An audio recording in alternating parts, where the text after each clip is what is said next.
Magandang araw po sa inyong lahat, and I'm Clark Garcia too. At ito po ang The Broadcast News Break.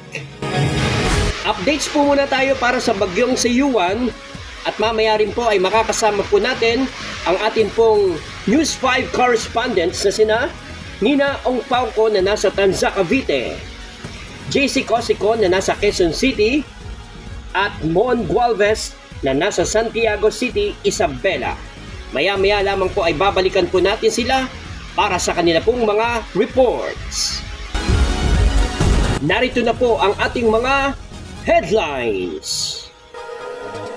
Updates para sa bagyong si Yuan. Mga nawasak na kabuhayan mula po sa Tanza, Cavite. Mga nabuwal na puno sa Quezon City. Pinsalang iniwan ng bagyong si Yuan sa Santiago City, Isabela. At ang taas presyo sa petrolyo.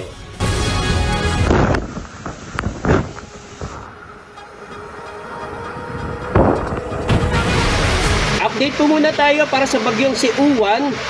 Napanatili ng bagyong Uwan ang lakas nito habang kumikilos patungong kanluran, hilagang kanluran sa West Philippine Sea. Ayon sa Tropical Cyclone Bulletin ng DOST Pag-asa ngayong Lunes, November 10. Muli itong namataan sa layong 125 kilometers, kanluran, hilagang kanluran ng Bacnotan, La Union. Taglay nito ang lakas ng hangin na 150 kilometers per hour at bugsong aabot sa 185 kilometers per hour. Nawasak na kabahayan. Mahigit 34 kabahayan ang tuluyang na-wash out sa Barangay 5, Amaya, Tanza, Cavite matapos sagupitin ng Super Typhoon Yuan. Nagsimula ang sapilitang pagpapalika sa mga residente bandang alas 10 ng gabi nitong Linggo, November 9. Alamin ang buong detalye sa video na ito mula po sa ating News 5 correspondent na si Ms. Nina Ongpauco na nasa Tanza, Cavite. Mga kapatid, Nina Ongpauco, News 5 correspondent. Andito tayo ngayon sa Barangay 5, Amaya, sa Tanza, Cavite, kung saan makikita niyo sa aking likuran ang malakas na alon at malakas na kagupit ng hangin, kung saan tinangay mga ang ilang ang red dito ng kabahayan at ang mga bahay dito na nagkanda wasak-wasak dahil sa malakas na agos ng tubig o dala ng tubig dagat.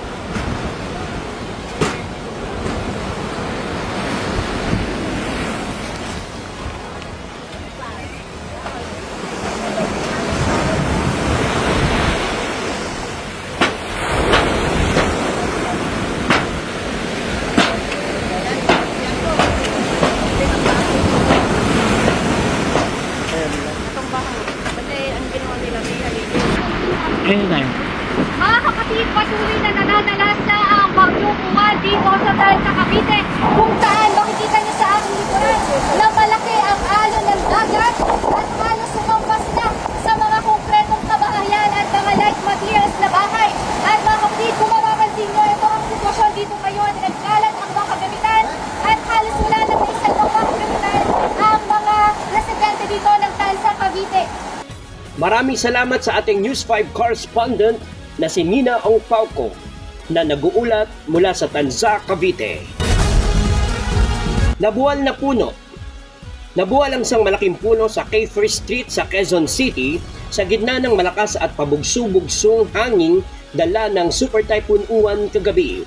Alamin ang buong detalye sa video na ito mula po sa ating News 5 correspondent na si JC Cosico, nag-uulat mula sa Quezon City. Hello po mga kapatid, ako po si JC Cosico na News 5. Tayo po ngayon ay narito sa Kiefer Street. Dito po yan sa Barangay Camuning sa Quezon City kung saan nabuwal po itong malaking puno ng kainito kagabi. Nangyari po yan sa kasagsagan ng malakas at pabugso-bugsong hanging dala ng bagyong Uwan. Bumagsak yan sa mga kable ng kuryente kaya 2 poste ang nadamay. Nabagsakan din ang kalapit na apartment building na yan. Buti na lamang at walang nasaktan.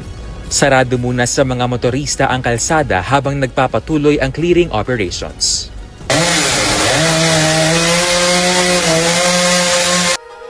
Maraming salamat mula po sa ating News 5 correspondent na si JC Cosico, nag-uulat mula po sa Quezon City. Malakas na hangin at ulan sa Santiago City, Isabela. Ilang oras nang nararanasan ang malalakas na hampas ng hangin at matinding pag-ulan sa Santiago City, Isabela ngayong linggo, November 9. Bunsod pa rin yan sa epekto ng Super Typhoon Uwan. Alamin ang buong detalye mula po sa ating News 5 correspondent na si Mon Gualvez, nag-uulat mula po sa Santiago City, Isabela.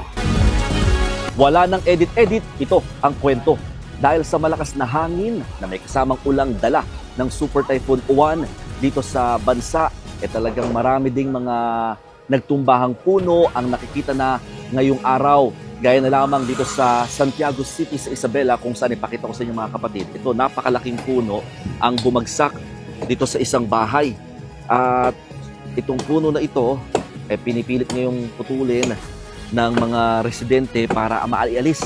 Kasi nga itong bahay na ito, may 4 na pamilyang naninirahan dyan sa loob nung mangyari yung pagbagsak. So imagine itong napakalaking puno, no? Tinanggal niya talaga mula sa pinakaugat niya. Binunot at bumagsak dito sa mismong bahay. Ganon kalakas ho yung pagbayo ng hangin dito sa kanilang lugar. So yung mga residente na nandito, hindi daw nagsilikas kasi nga syempre they want to at least check their things, no? At itong area din na ito, mga kapatid, ang sinasabi, madalas din daw binabaha. Ayaw din nilang lumikas kasi nga mahirap din daw yung sitwasyon dun sa mga evacuation centers. So wala pa rin pong kuryente dito sa Isabela, particularly dito sa southern part ng probinsya dahil nga rin sa mga nabuwal na poste. At the same time, syempre preemptive para nga safe din dahil may mga ulan at pagbahangang nararanasan. Saan na ho yung baha dito? Nasaan na ho yung baha? Nandun na daw po. So ito medyo maputik na dito sa area at talagang halos lahat ng mga bahay dito ano na ho, no? Talagang maraming damages eventually. Asa na tayo? Ayan. Medyo maputik na talaga. So ito mga nabuwal na rin ng mga puno. Oh, hindi kayo nagsilikas na. Kaya pa. Asa na yung tubig? Saan na pwede dumaan dito? Mga kapatid, ayan. Nagpatupad na ng preemptive evacuation actually kahapon, no? Itong malaking bahagi ng Isabela. Saan ho ba? So ipakita namin sa inyo kasi dito sa area meron ding mga binabaha, no? Isa yan sa pinakamatinding problema din ng probinsya ng Isabela na nagbabala na sila, yung mismong provincial government, para nga paghandaan ng kanilang mga kababayan itong epekto ng Super Typhoon Uwan. Ito ko sa inyo, no? Talaga nagkalat pa yung mga dahon, sanga ng puno dito sa lugar. Ay, putik talaga. Ayan. Ngayon ito, meron ditong mga ngayon palang lilikas. Oo. Ano yan? Ngayon pala kayo lilikas?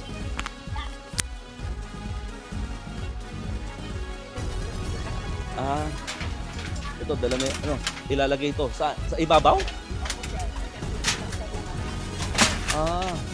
Yung cabinet nilagay na sa ibabaw. Ngayon pala kayo lilikas? Tapos na po. Tapos na. Kasi ito, ayan, pasakay na yung mga ref. Paakyat pa lang ang tubig. Yan ang level ng tubig pag alam na namin mapasok sa bahay namin. Ito po ay pumasok na rito. Kita natin. So dito kasi mga kapatid, malapit na ito sa Calao River ho ba ito? Oo. Ayun ang tulay, sir. Yung orange shift. Ito ang bahay namin. May tubig na nga. Oo. Hihintay na lang namin. Yung hakbang na yun, Pag pumasok ng sakbang na yun, pasok ko sa bahay namin. Kaya naglikas na po kami lahat ng gamit namin, inakit na po namin. Pero kagabi, hindi po na kayo lumikas. Hindi pa. At malalaman naman namin kung aakyat ng tubig eh. Pag nakita na namin yung level na rito, ganyan na. Yan na, ang time na maglikas na kami. Oo, so yan mga kapatid, kung nakikita nyo ngayon, ano na ito, bahagi na yan ng ilog, no? Tama ba? So talagang dito, Umaapaw ng ilog. ibig umaapaw na yung ilog at Oo. umaabot na dito sa mga sabihin, kabahayan. Pero sir, di ba kayo, anong reaksyon nyo na ganito yung nangyayari sa inyo? Palagi ba? taon-taon na to eh. Kumbaga, regular na nangyayari sa buhay namin to. Hindi na namin na-expect pa na magbabago pa ang namin, faith namin dito. Sobrang hirap. Oo, wala kami magagawa. Wala naman kami matitirahan na iba eh. Yun lang po. Salamat po. Ang pangalan niyo, sir? Adrian Adrian Perez. Perez. Ayan, si Kuya Adrian Perez, isa lang ho siya sa mga residenteng talagang no choice na. Dahil nga ganito ho yung hirap ng sitwasyon ng kanilang lugar. So ito, mga kapatid, nandito ko sa Mabini. Purok 2 po ba ito? Purok 2, no? Na madalas inaabot ng baha dito sa Santiago City.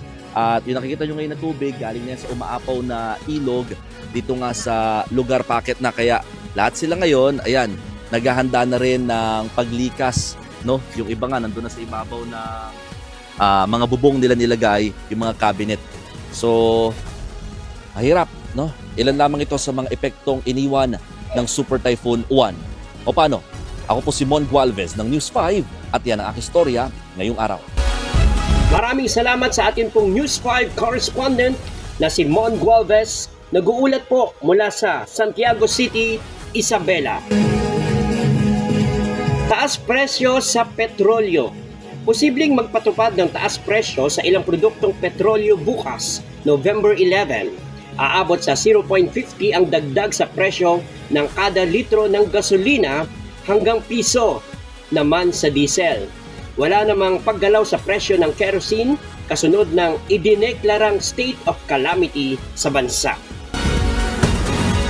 Manatili pong nakatutok sa News 5, TV5, 92.3, True FM, Frontline Pilipinas, at sa The Broadcast Newsbreak. Para pa rin po sa updates ukol po sa Super Typhoon na si Yuan. Patuloy tayong maging handa, manatili sa inyong mga tahanan o sa ligtas na lugar at manalangin sa Panginoon na kahit anuman pong pagsubok ay kaya po nating malagpasan. And I'm Clark Garcia too, at ito po ang The Broadcast Newsbreak. Maraming salamat po sa inyong panonood.